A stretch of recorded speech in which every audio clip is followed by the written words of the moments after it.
بسم اللہ الرحمن الرحیم۔ السلام علیکم ورحمۃ اللہ وبرکاتہ۔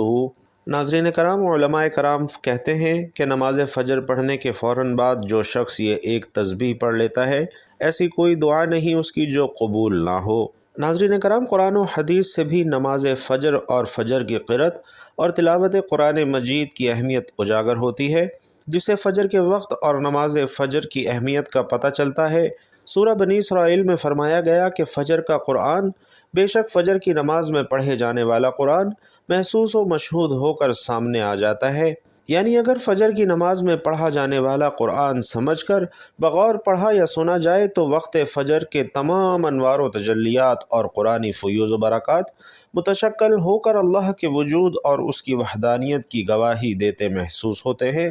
احادیث نبوی سے بھی نماز کی اہمیت اور فضیلت اور اس کی نورانیت کا پتہ چلتا ہے۔ آپ صلی اللہ علیہ وسلم فرماتے ہیں کہ فجر کی 2 رکعت سنتیں دنیا اور دنیا کی ہر چیز سے افضل ہیں۔ اللہ کے احکام کو بجا لانے اور ممنوعات سے اجتناب برتنے کا نام بندگی اور عبادت ہے۔ اور ناظرین، اسلام کے نزدیک عبادت کا مفہوم نہایت ہی وسیع ہے، اور اسلام کا مطالبہ ہے کہ انسان کی پوری زندگی عبادت سے عبارت ہو۔ وہ اس طرح سے زندگی بسر کرے کہ اس کا ہر کام عبادت میں شمار ہو، اور اس کا واحد طریقہ یہی ہے کہ وہ اللہ کے بتائے ہوئے طریقے کے مطابق زندگی گزارے، ہر بات میں حکم الہی کو پیش نظر رکھے۔ اور اسلام اس بڑی عبادت کے لیے انسان کو جن ذرائع سے تیار اور اس کی تربیت کرتا ہے، ناظرین، عرف عام میں انہیں عبادت کہا جاتا ہے، لیکن دراصل یہ تمرینات عبادت ہے، اور انہیں ارکان اسلام بھی اسی وجہ سے کہا جاتا ہے کہ اسلام کی پوری عبارت انہی ستونوں پر قائم ہے۔ اور ارکان اسلام میں نماز سر فہرست ہے،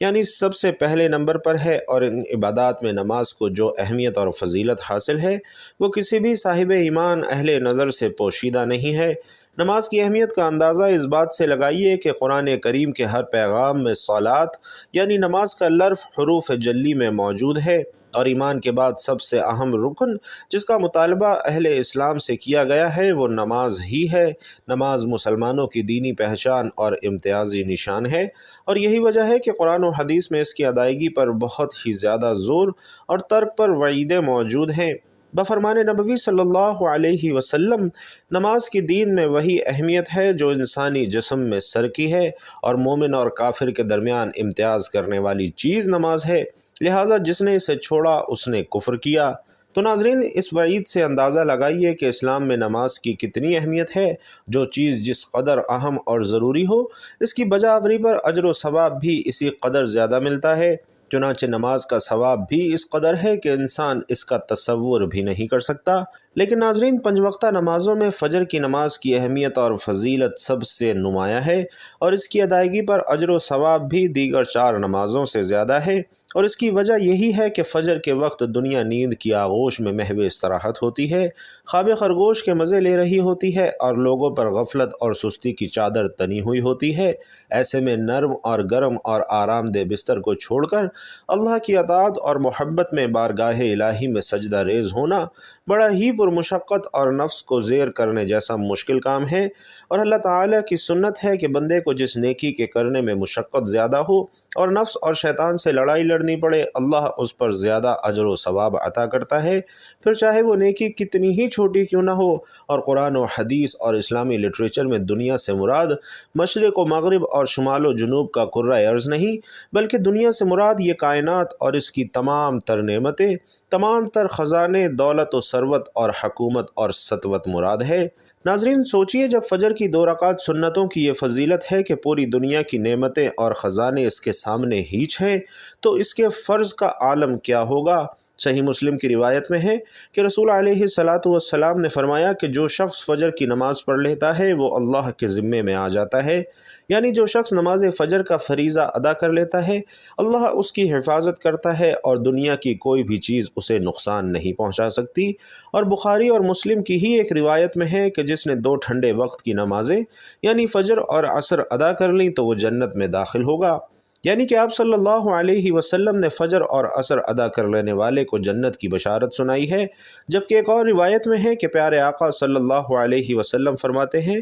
کہ جو شخص عشاء کی نماز با جماعت ادا کرے گا اسے آدھی رات کے قیام کا ثواب ملے گا، اور جو عشاء اور فجر کی نمازیں باجماعت ادا کرے گا اس کے لیے پوری رات کے قیام کا ثواب ہوگا۔ لیکن ناظرین، افسوس کہ نماز فجر کی ادائیگی میں ہماری سستی اور غفلت اور کاہلی انتہا کو پہنچی ہوئی ہے۔ کوئی بھی موسم ہو، بقیہ 4 نمازوں کے مقابلے میں فجر میں نمازی بہت ہی کم تعداد میں ہوتے ہیں، اور یہی حال گھروں میں ہماری خواتین کی نماز کا ہے۔ فجر میں وہ اہتمام نہیں ہوتا جو بقیہ 4 نمازوں کی ادائیگی میں ہوتا ہے۔ موسم گرما میں راتیں چھوٹی ہونے کا بہانہ، جبکہ موسم سرما میں صبح سردی کا عذر۔ لیکن ناظرین، ہمارا کوئی بہانہ اور عذر نماز میں کوتاہی اور غفلت کے سلسلے میں اللہ کے یہاں ناقابل قبول ہے۔ ہم میں سے اکثر لوگوں کو ایک شکوہ ہے کہ روزی میں برکت نہیں ہے، ہمارے گھروں میں برکت نہیں ہے، کتنا ہی کمالیں پتہ ہی نہیں چلتا کہ کہاں گیا، اور ہر وقت کوئی نہ کوئی پریشانی رہتی ہے، کبھی کوئی بیماری، کبھی کوئی تنگی۔ اگر ناظرین اس سب کا بے برکتی، تنگ دستی، بے روزگاری اور پریشانیوں کو ہم نماز فجر کی عدم ادائیگی کے پس منظر میں دیکھیں تو ہمیں معلوم ہوگا کہ یہ سب بے برکتی اسی سبب سے ہے کہ ہم نماز فجر کی ادائیگی میں حد درجہ کوتاہی، غفلت، لاپرواہی اور سستی کا شکار ہیں۔ رسول اللہ صلی اللہ علیہ وسلم کی اس حوالے سے متعدد احادیث موجود ہیں جن میں رزق کی تقسیم اور فراوانی اور برکت کو نماز فجر کی ادائیگی سے مشروط کیا گیا ہے۔ ایک فرمان نبوی صلی اللہ علیہ وسلم کا مفہوم ہے کہ رزق تقسیم کرنے والا فرشتہ ہر صبح فجر کے وقت بندوں کا رزق لے کر زمین پر اترتا ہے، لہٰذا جو دروازہ فجر کے وقت کھلا ہوتا ہے فرشتے اس کا رزق دروازے پر رکھ کر چلا جاتا ہے، اور جو دروازہ فجر کے وقت بند ہوتا ہے فرشتہ اس کا رزق واپس لے کر چلا جاتا ہے۔ ناظرین، اس فرمان نبوی میں فجر کے وقت دروازہ کھلا ہونے کا مطلب یہ ہے کہ جس گھر کے افراد صبح فجر کے وقت بیدار ہو کر نماز فجر ادا کرتے ہیں انہیں ان کا رزق عطا کر دیا جاتا ہے، اور دروازہ بند ہونے سے مراد یہ ہے کہ جس گھر کے رہنے والے صبح فجر کے وقت سوئے رہتے ہیں اور نماز فجر کی ادائیگی میں غفلت اور کوتاہی کے مرتکب ہوتے ہیں انہیں ان کے رزق سے محروم کر دیا جاتا ہے۔ رسول اللہ صلی اللہ علیہ وسلم کے فرمان کے مطابق فجر اور عشاء کی نمازیں خیر و برکات سے معمور ہیں، اور ان 2 نمازوں کی ادائیگی بے شمار نیکیوں اور ثواب کے ذخائر اور رزق اور برکتوں کے خزانے جمع کرنے کا سبب ہے۔ جیسا کہ رسول اللہ صلی اللہ علیہ وسلم فرماتے ہیں کہ اگر لوگوں کو عشاء اور فجر کی نمازوں کا ثواب، ان کی اجر اور خیر و برکات معلوم ہو جائیں تو وہ ان 2 نمازوں میں ضرور آئیں، چاہے انہیں کولے کے بل گھسیٹتے ہوئے کیوں نہ آنا پڑے۔ اور ناظرین، ہم میں سے اکثر لوگ نماز فجر خصوصاً اور دیگر نمازوں کو عموماً چھوڑ کر اپنے گھروں میں خیر و برکت کے لیے قرآن خوانی، میلاد کی محافل کے انعقاد، لوح قرآنی کے تعویذ آویزہ کرنے جیسے نیک کاموں کی طرف متوجہ رہتے ہیں۔ میں اس سے انکار نہیں کرتا کہ بلا شبہ ان تمام کارہائے خیر میں برکت کا عنصر موجود ہے، لیکن قرآن خوانی ہو، محفل میلاد ہو، لوح قرآنی کے نقش گھر میں آویزہ کرنے سے خیر و برکات کا ہونا ہو، یہ سب نماز کی ادائیگی سے ہی مشروط ہے۔ ہر خیر و برکت کے سوتے نماز سے پھوٹتے ہیں۔ اللہ کی تمام نعمتوں، برکتوں اور رزق کے دریا نماز کی ادائیگی سے ہی بہتے ہیں۔ اس کے ساتھ ہی یہ امر بھی اہم ہے کہ فجر کے علاوہ بقیہ 4 نمازوں میں بھی خیر و برکت نماز فجر کی ادائیگی سے ہی مشروط ہے، اور اس لیے کہ خیر و برکت کا آغاز نماز فجر کی ادائیگی سے ہوتا ہے۔ ہمیں اپنے گھر میں تمام اہل خانہ کی نماز فجر کی ادائیگی کے حوالے سے اپنا اور اپنے گھر والوں کا جائزہ لینے اور محاسبہ کرنے کی ضرورت ہے۔ اللہ رب العزت سورۃ التحریم میں ارشاد فرماتے ہیں کہ اے ایمان والو، خود کو اور اپنے گھر والوں کو اس آگ یعنی جہنم سے بچاؤ جس کا ایندھن آدمی اور پتھر ہیں۔ اور ناظرین، یاد رکھیے کہ نماز فجر کی کوتاہی اور غفلت اور نماز نہ پڑھنا گھر کی نحوست کی علامت کا آغاز ہے۔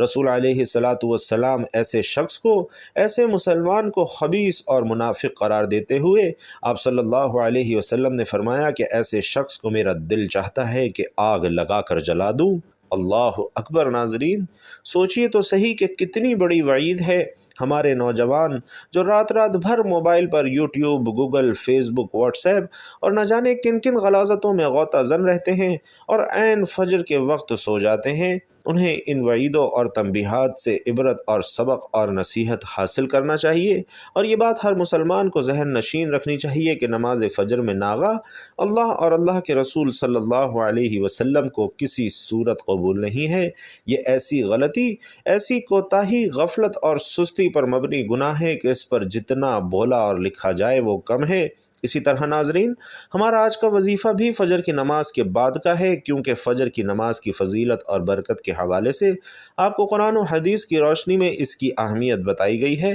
تو فجر کی نماز کے بعد آپ نے یہ وظیفہ کرنا ہے۔ جو میرے بھائی بہن دولت کی کمی کی وجہ سے شدید پریشانیوں میں مبتلا ہیں، ان سبھی بھائی بہنوں کو آج اپنے سینے کا خاص راز بتا رہا ہوں۔ آپ سب لوگ دل تھام کر بیٹھیے اور سنیے۔ انشاءاللہ اس وظیفے کو کرنے سے آپ کی تمام پریشانیاں دور ہو جائیں گی، جس کا طریقہ کار یہ ہے کہ جب بھی آپ فجر کی نماز پڑھ لیں، اس کے فوراً بعد اسے پڑھ لیں، اور اللہ پاک کا انشاءاللہ ایسا کرم ہوگا کہ آپ کی عقل دنگ رہ جائے گی کہ اچانک دولت کا طوفان میرے پاس کہاں سے آ گیا۔ آج کا وظیفہ بھائیوں اور بہنوں ایک خاص وظیفہ ہے جو آپ کو بتا رہا ہوں، اور اس کو صرف ایک بار نماز فجر کے بعد آپ نے پڑھنا ہے۔ آپ کے پاس جو دولت اور رزق کی کمی ہے انشاءاللہ وہ ختم ہو جائے گی۔ یہ ایک ایسی تسبیح ہے، ایک ایسا عمل ہے، ایک ایسا وظیفہ ہے کہ جس کو کرنے سے اللہ بہت خوش ہوتا ہے، اور یہ تو سب مسلمانوں کا عقیدہ ہے کہ جس سے اللہ خوش ہو جائے اس کی دنیا اور آخرت دونوں ہی سنور جاتی ہیں، اس کے بگڑے کام غیب سے ٹھیک ہو جاتے ہیں۔